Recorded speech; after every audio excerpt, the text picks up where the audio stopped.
Good afternoon, everyone. I'm Michael. I'm going to be your host for around about the next 45 minutes or so. Today's session dedicated to you business partners. It's a webinar on a number of the latest features that have been introduced in recent versions. So we'll be looking really from version 31 and into version 32. So the idea was we just requested, obviously, by a number of business partners, just to have a bit of an overview. So we'll be going in depth here and there to some of those features, but we'll just be touching on them, and hopefully this is just the start. So do let us know your feedback at the end as well. Let us know what you'd like to see covered. Let us know whether you think that these webinars are worthwhile. I've run this session already once. We ran that last month, so just again running it again for anyone that didn't get a chance to attend. Now, our webinars follow the normal format, so as usual, you don't need a microphone for these sessions. If you have one, it will be muted. It'll be done automatically for you. You can't unmute yourself. So any questions that you do have for me today, please pop them into the questions panel. You just need to click the little speech bubble icon. You can get in touch with me afterwards as well. If it's specifically anything to do with your account or sales or entitlement, do get in touch with your relevant account manager. I can't access your account on that side of things, but any technical queries, I should be able to answer those for you. I've attached a handout today as well, so a copy of the slides that I'm using today. So if you want that, do take the opportunity during the session to get hold of that. As usual, we record the sessions. We include a link to the recording on the follow-up emails, which you'll receive round about an hour after we finish. There'll also be links on there for other webinars that we run as well. So we run quite a comprehensive list of webinars. Timetable currently runs up to the end of this month, so end of July. We'll shortly be adding August and September sessions. Just been planning those in and booking them in this morning. So if your customers want to attend them as well, do encourage them. Get them to sign up. I'll include a link on the follow-up email as well. Obviously, there's recordings available as well of all of the previous sessions we have run. We don't make every single one available, but there's a massive list there already, so well over 100 different topics on using Sage 50. So again, do take advantage of that as well. Right, let's have a quick look at what we're going to be covering in this session today then. So I'm going to start with a brief introduction. We'll then have a quick look at Copilot. Now, I'm well aware that as business partners, you don't actually have access to Copilot in the software. That's something that I wasn't sure of last time I ran this, because I don't normally deal with the business partner area. My sort of whole Sage career just about being dedicated to direct with customers. So it was something I was a bit surprised at, but you don't have access to Copilot itself. We're going to touch on manage account access. So the Sage Experience Portal, AI document capture, and also transaction attachments. So transaction attachment's been there for quite a while now, but it's something that a lot of customers via our ideas portal, a lot of people have asked for that. Can you extend this to other areas? So again, we'll just touch on that. And then just at the end, I'll open up the questions if there are any. I'll try and pick those up as we go, but if there are any outstanding or you think of any technical questions afterwards, do get in touch. You can reply to any of the webinar emails as well. They'll come direct to myself. Right, okay, so let's get stuck in with, I suppose, a bit of an introduction. So I don't think these webinars have been very regular so far, so it's something that I've been asked to cover, just to try and cover a number of the latest features. So that's what we're going to try and achieve today, just to give you an idea of what's out there and what's been introduced in recent versions. So we're going to start with Copilot.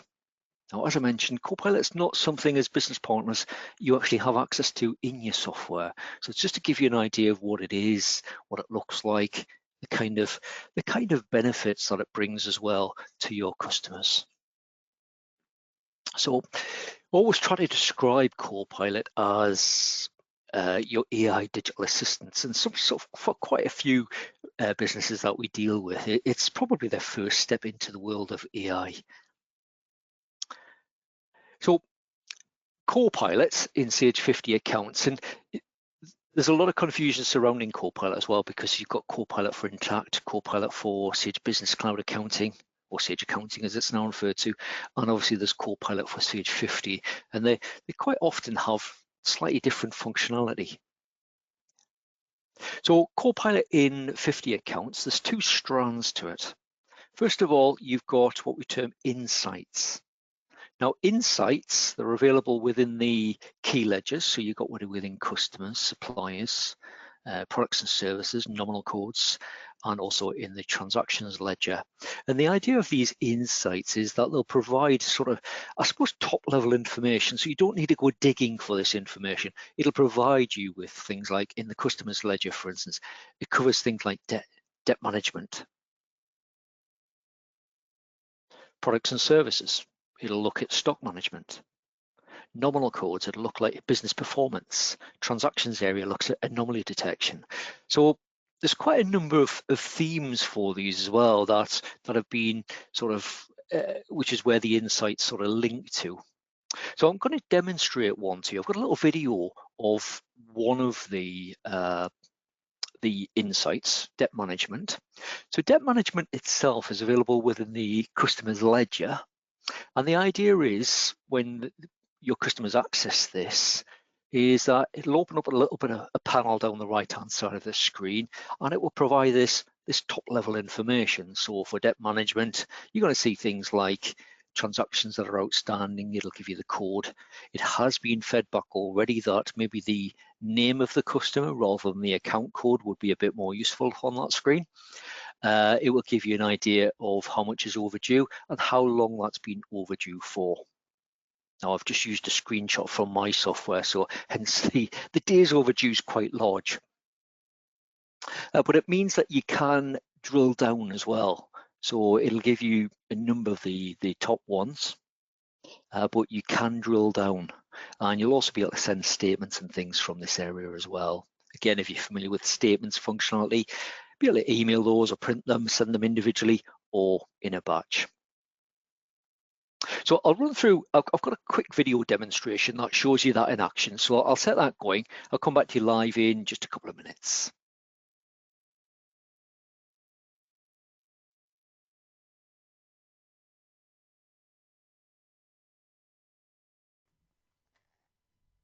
If you offer credit to your customers, one of the most important tasks is to ensure you get paid and that it's within the agreed payment terms.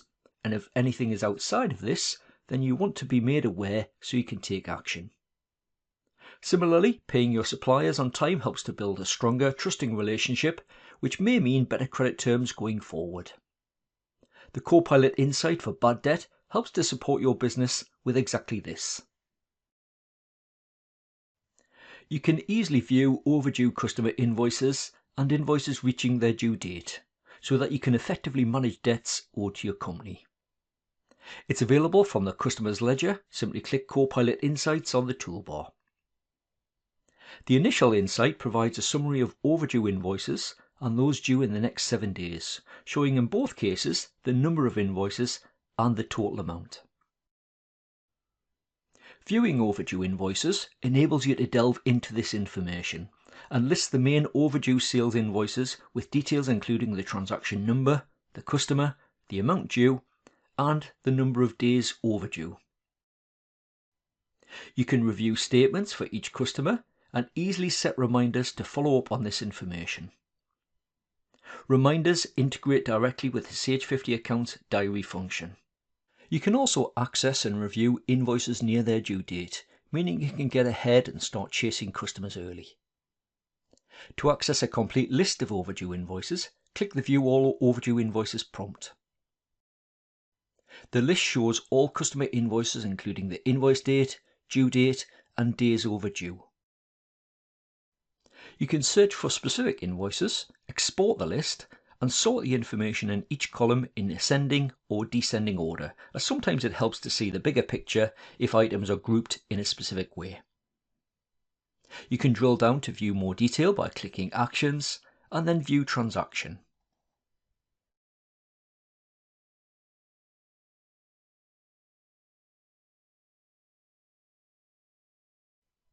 Sending statements is an integral part of the credit control function and is a great way to remind customers of what's outstanding and to prompt payment. The Copilot Insight makes it quick to do this.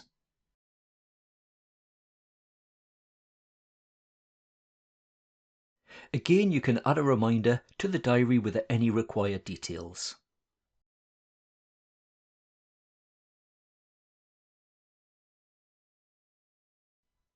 If you're already familiar with the customer statement process, just like the main customer statement option, you can print or email customer statements in bulk by selecting the required customers, then choosing the Send Customer Statement button. You can choose a standard layout, one you've amended, or possibly a layout you've designed yourself. The choice is yours. After entering the required criteria, the report containing all customer statements previews. This can then be used to review on screen and then print or email the statements to each customer. If you're not quite ready yet to act, the Remind Me Later prompt can be used to add a reminder in the Sage 50 Accounts diary to chase these invoices at a specified date. Copilot creates the appointment in the diary with information related to the transactions that need to be reviewed. If you've never used the diary option before, it's the last option on the left-hand toolbar. The View Invoices Near Their Due Date option enables you to look further ahead. So why wait until an invoice becomes overdue? It lists sales invoices that will be due in the next 7 days and includes the transaction number, the customer, the amount due, and the days until it is due. Clicking View All Invoices Due in the next 7 days provides you with a full breakdown. The same options are available as demonstrated for overdue invoices, with the additional days until due column.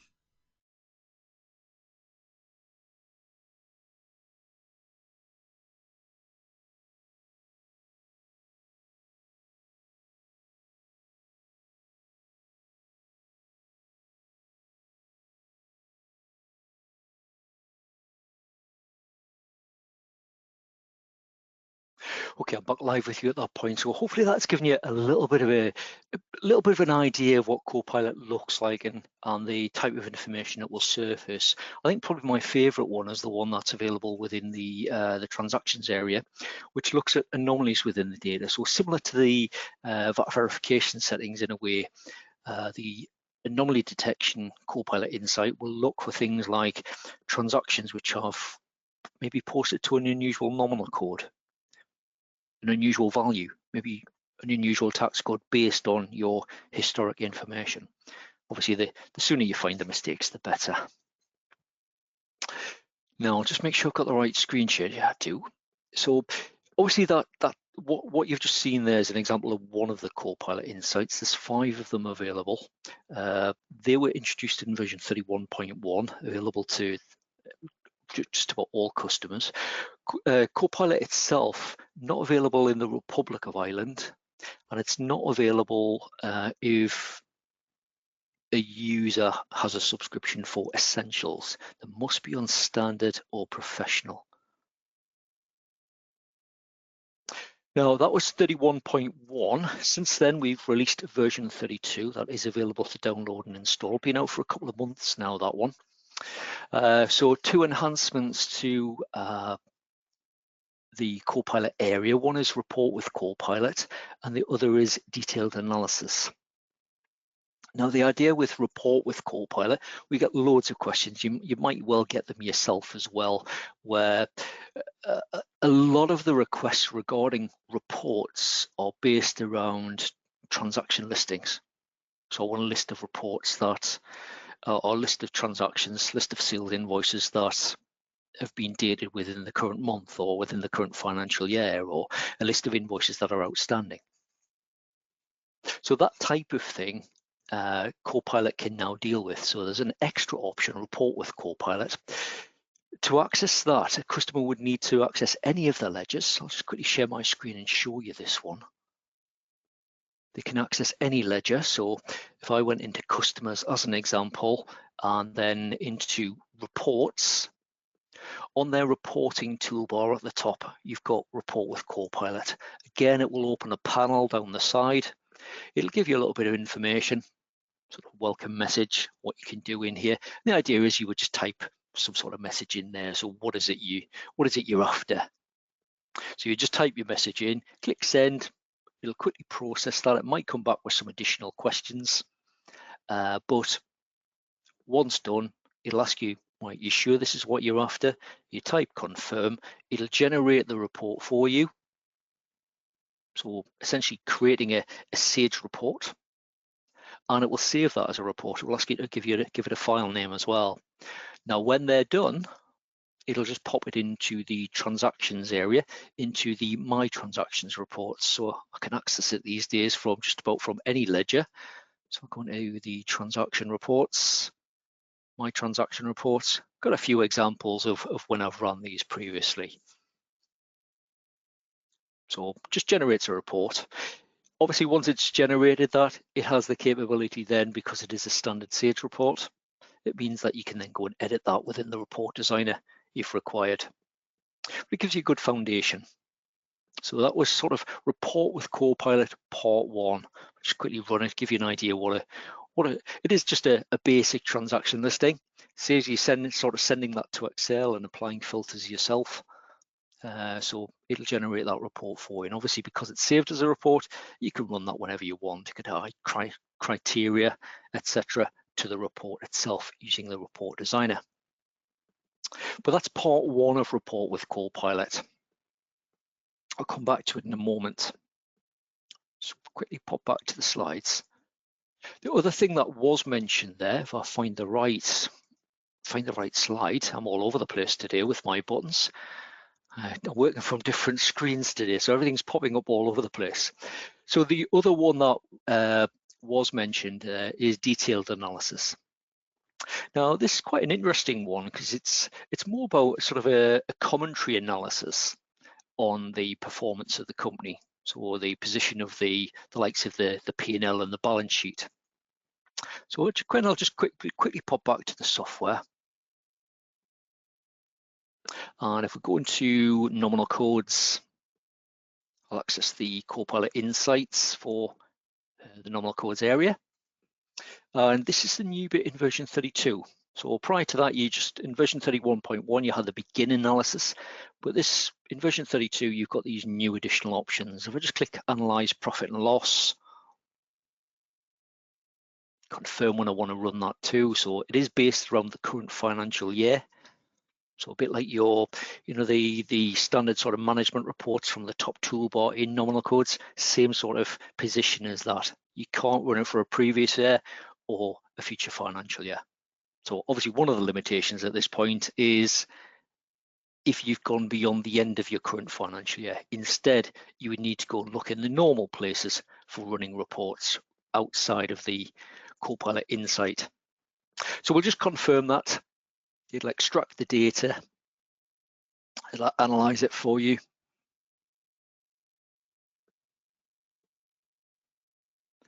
And then, as I mentioned, it's more of I suppose a detailed commentary type analysis of the performance of your company in the profit and loss or the balance sheet report. So I'll just give you an example based on my data. It's saying strength in the period January 2025 to July 2025, strong profitability, healthy gross margin, positive net income. Give you a little bit of advice on that as well. So that's available for both the profit and loss and the balance sheets.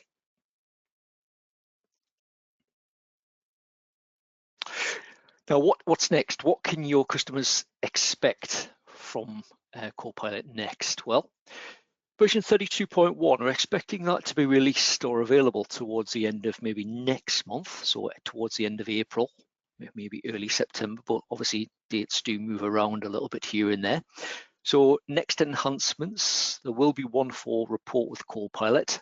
So in addition to transactions just being listed, you'll then have the ability to add groups and subtotals to the reports. Again, that's already been fed back, so that is what's going in our next version. And also automated payment reminders. So again, the idea is with the Copilot Insights, etc., trying to save you time. So you've got that improved debt management, the ability to automate the sending of payment reminders. The idea is obviously if it's automated, you're not forgetting, helps you get paid, and obviously get paid on time as well. So you can expect to see more information or hear more information about that probably towards the end of next month. As far as your customers and possibly even yourself, if you want to learn more about Copilot, great area of our help centre. Just go to sage.co.uk/help.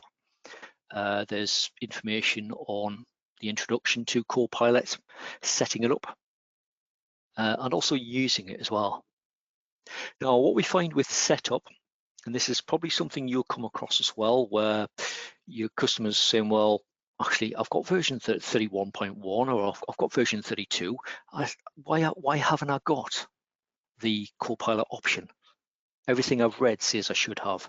And if that is the case, what we're finding in a lot of instances is that people haven't refreshed the license.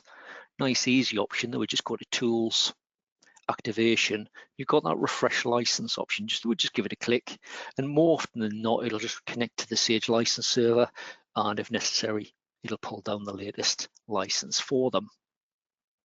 And more often than not, that resolves that, and then they'll have Copilot available to them. We find that a lot on the standard sort of Copilot webinars where we're demonstrating that direct to customers. So if you are coming across that, they need to be on version 31.1 or 32. They need to be on the standard level or professional, and they must be based in the UK. If that's the case, if they don't have Copilot available to them, Tools, Activation, Refresh License, and as I say, we find in the majority of instances that resolves that one.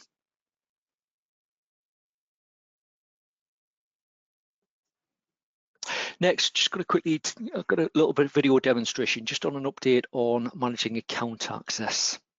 So I'll set that one playing, tell you a little bit about it, and then again, I'll come back to you live in just a couple of minutes.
Okay, so that was a little demo of the managing account access. I think what we're finding is the main use for that option is for transferring ownership.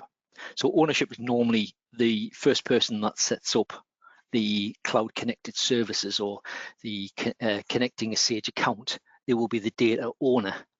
And what we're finding is that if that person leaves without transferring data ownership, etc., then it obviously can cause problems. So the idea of managing account access is that customers should have a way of self-serving that option to transfer ownership to the new user. But if you do want to find out more about that one, if you've downloaded the handouts, I've included a link there for you.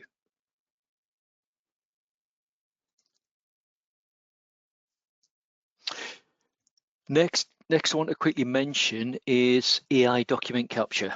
What used to be, or what was originally called, purchase automation.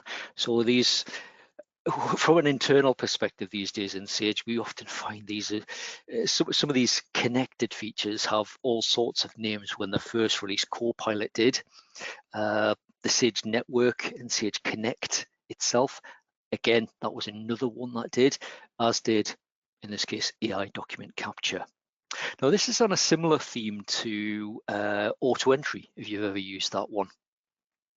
The idea with this is that you can sort of leverage AI to just work a bit smarter. So the idea of this is it streamlines the entry of purchase invoices and credit notes. So again, saving time. And again, just generally enabling you to focus on other aspects of the business. So it's fully integrated, leverages AI to process transactions quickly and efficiently. So a similar theme to what you will have seen with auto entry previously.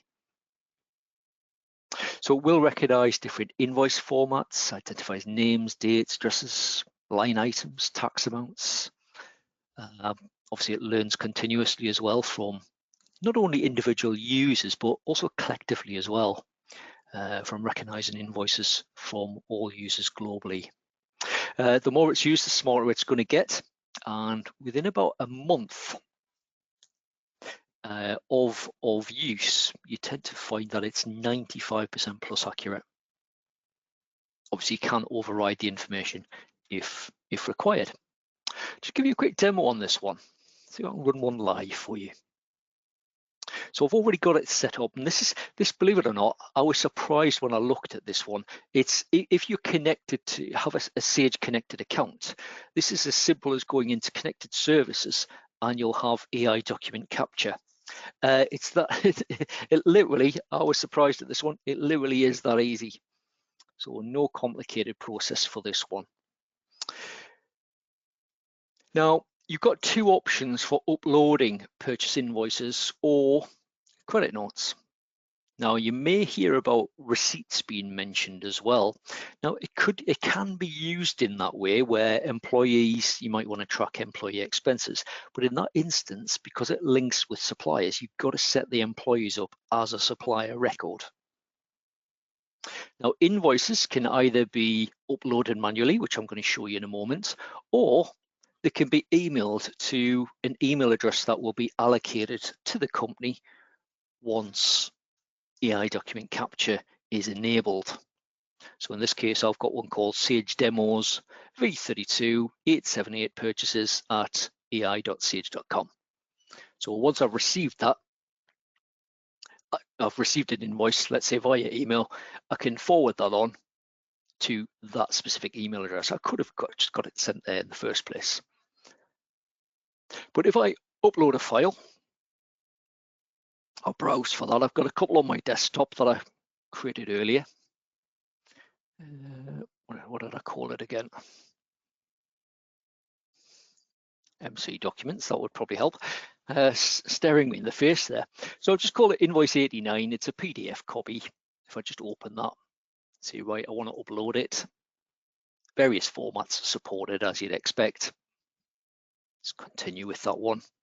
See it's processing, but I'll click refresh, see if we can force it through. It tells me a review is needed in this instance. It will also show me the number of credits that I've got available as well. So AI document capture, similar to auto entry, it works on a credit basis. Now, for the number of credits, this is an option that's available all the way through from Essentials, all the way up through the various ranges. Obviously, the higher up the range you go with resource, different services, etc., the more credits you do have available. And that's documented in our help center as well if you need a list of those. Right, so this is telling me I have 174 of 200 credits remaining. Obviously, I can view this document if I want to, that I've just attached. Tells me a review is needed, so I'll click review. In this case, it's an invoice. I'll choose my supplier, so we'll choose that supplier there. It's going to ask me, do I want to apply the supplier's default nominal code, tax code, and department values? So do I want to almost like just pull that from the supplier's record? Or do I, maybe if I choose no, it's going to ask me to fill that information in. And I can easily do that if required. Let's just cancel out of that one for a moment. I'll go back in and review it again. I'll choose that supplier. I'll choose yes this time. So you can see it's pulled it through. I can still change that if required. So I can still click on the drop down, amend it if required. I've got integration. If you're on the professional level, you've got integration with the projects ledger as well, if anyone uses the project costing options. And it's got the relevant values on there as well. And all I would need to do once I've checked that information is just OK that. It's ready for posting. When I'm happy with that one, I could just select it and say, right, post that selected transaction for me. It tells me at the bottom here, it's been successfully posted to Sage 50 accounts. So that was transaction. It should have a reference there at the bottom, 89. So you can see it's a two-line invoice. It's brought them both through individually. It's got the relevant values in there as well. So really accurate as well. When I've been using it, I find it's really accurate value-wise, identifying the individual options, pulling through things like descriptions, etc. as well. And obviously that would be on the supplier's account as well. The thing that you don't have at the moment, and I believe this has been it's sort of the next phase, is that you do not have a direct link back to that attachment. So I just pop into the activity. So that invoice there, 89, you don't have anything attached to it. If I just give it a click, there's nothing there but currently. The only way you would get at that would be to go back to the document capture interface and have a look at the posted items. So I believe that is in the next iteration of document capture. But so far has been received really, really well, that option. So nice and easy to access, really easy to use as well.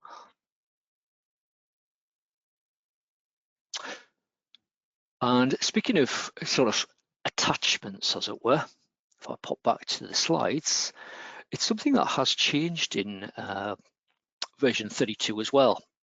So transaction attachments is now available to a much wider range of transactions. It was available originally to batch supplier invoices and credits.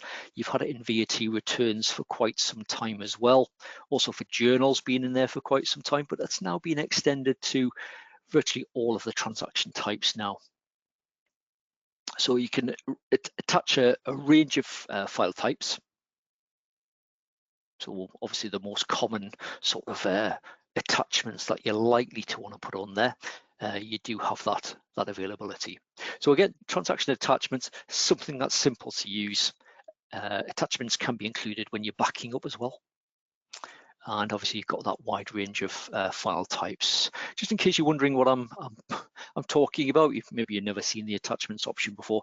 Again, really simple option. If I just come into bank accounts, and we'll just click on a bank payment, you've got the attach option here.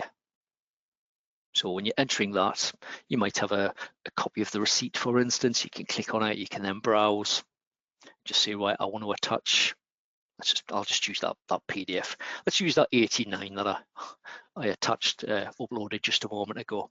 So if I just say, right, I want to attach that one to that transaction, can okay that. Might be a photograph or a scanned copy of a receipt or something like that from one of your employees. Then it'd just be a case of filling in the rest of the information, and then that's done. Does just mean when obviously when you're working in the software, if we just go and have a look at the activity on that account,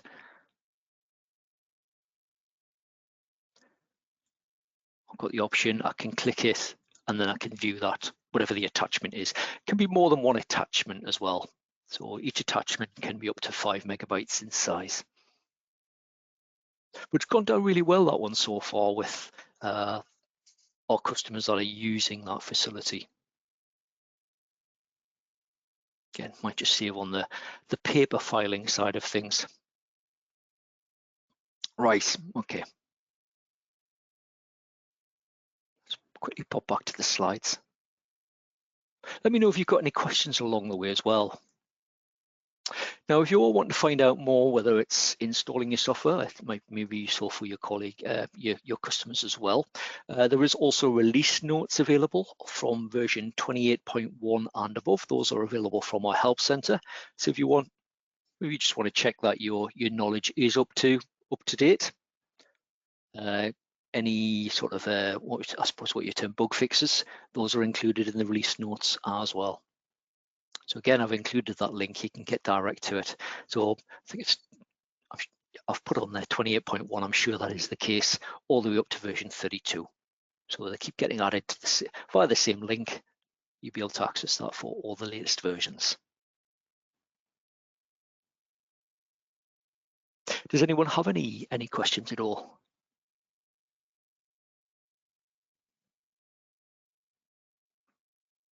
If you are thinking already and you're busy typing, what I'll quickly do, I'll just quickly mention the webinars that we do run for Sage 50 Accounts and Sage 50 Payroll. We also run them for Sage Accounting currently as well as live sessions, concentrating on the reporting side for Sage Accounting. But for Sage 50 Accounts and Sage 50 Payroll, we run them on a big wide range of topics. So again, if you haven't checked them out, do have a look at that. The links are included on your follow-up email, but nice and easy to remember, sage.co.uk/webinars. It'll give you access to the page that you can see. As I mentioned, for Sage 50 Accounts, the live sessions, they currently run up to the end of this month. Hopefully by the end of either today or tomorrow, I'll have updated that list, and we'll have possibly up to the end of September. It takes quite a little bit of plugging in that one though. But again, they're all free to attend, get great feedback on them, live demos. So we run them for 50 accounts and 50 payroll. We run them just about every day. But if you can't make it, the recordings are always made available afterwards as well.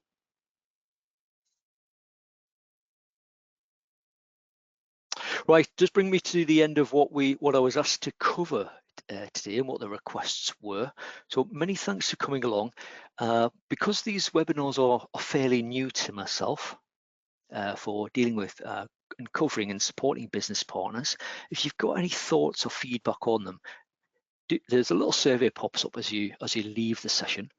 If you've got any thoughts, ideas that you want to share, what you'd like to see next, let me know, pop it on the survey. As I say, if you think of any sort of technical questions going forward, you can always reply to those webinar emails that you've got. They'll come direct to myself. If it's anything on the sales side or anything of that nature, then do contact your account manager. The follow-up email containing the links, including the link to today's recording, the link to our webinar registration page, and also the link to our webinar recordings pages. They'll be with you in around about an hour's time. But if you can complete that survey, that'd be greatly appreciated. Any questions at this stage from anyone?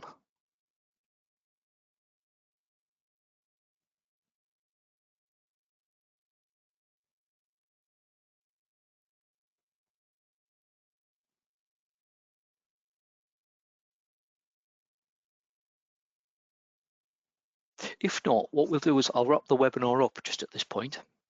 Again, if you think of anything once you've left, do get in touch. any of the webinars emails, whether it's when you originally registered, the reminder, the follow-up emails, the automatic reply address will be to myself. So if you do think of anything, do get in touch. Right, we'll leave it at that point then, and hopefully we'll see you very soon. Many thanks.